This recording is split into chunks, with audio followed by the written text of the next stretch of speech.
My name is Sholeh Wolpe. I was born in Iran to a Turkmen mother and an Iranian father. And I left Iran at the age of 13. I went to Trinidad and lived with my aunt in a small village, Kuva, on the island. And I went to a Catholic high school there.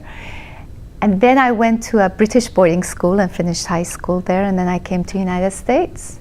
And I've lived all over the United States, yes. I'm a poet. And I have written a play. I'm a literary translator. Iran is an interesting place for poetry because we have many masters starting from way back. And in Iranian schools, we are, I want to say forced, because at that age you don't want to memorize anything, but we are forced to memorize poetry. And it's interesting what happens when you memorize poetry. It begins to live with you.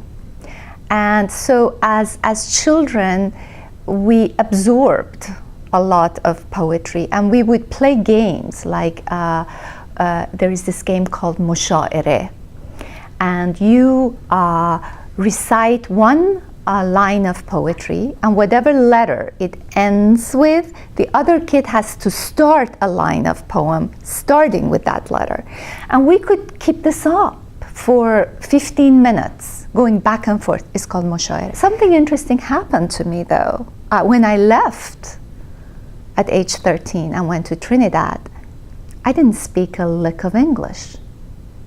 And all of a sudden, my world turned upside down, and I had to express myself in another language. So I was writing poetry in my own childish way when I was back in Iran, and then I stopped.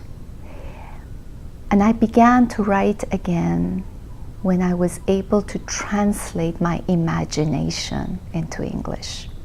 I am right now translating 12th century master Attar, Conference of the Birds. It'll be out from Norton in 2017.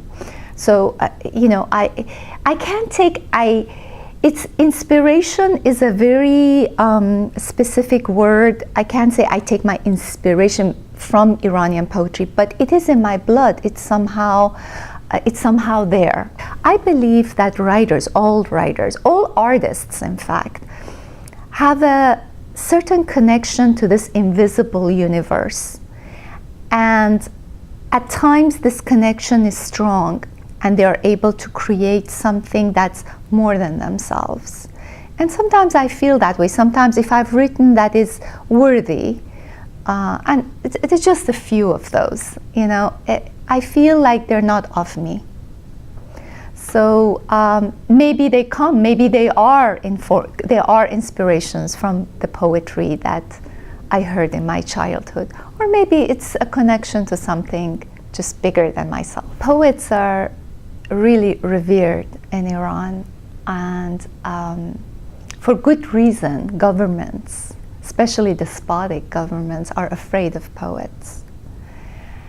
And poets have been put in front of firing squads. But the idiots don't understand that poetry itself is impervious to bullets. And as I have said before in an anthology that I put together called The Forbidden Poems from Iran and Its Exiles, is that poetry in everywhere, but I'm speaking about Iran, is like rain. You can hold up umbrellas of censorship, but it cannot stop rain. It will pour down, it will get through the cracks, and new saplings will grow out of rock in the desert.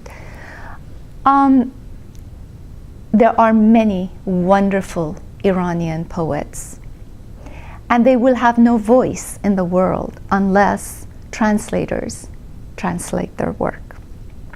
Now, as a poet who writes in English, who is fluent in both languages and cultures, I have felt that it's important for me to put my time and effort in translating many of these poets, and I have. Of course, I started with translating Forough Farrokhzad, who is an iconic poet of the 20th century. She is dead. She passed away young. She was killed in a car accident in mid-20th century. But I began with that. But now I have been putting together other voices, very important voices from Iran. Poetry is very much alive. And thanks to the internet, the government cannot ban poetry. It's out there. There is a wonderful site put together by a group of very dedicated translators headed by Mohsen Ahmadi, who's a poet living in exile in Mexico City.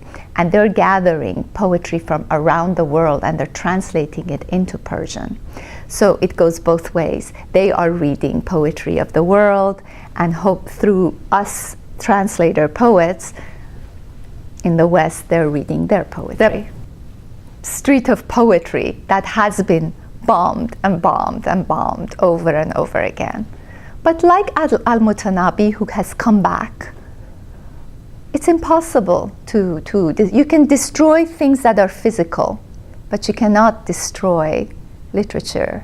You cannot destroy words. You cannot destroy poetry.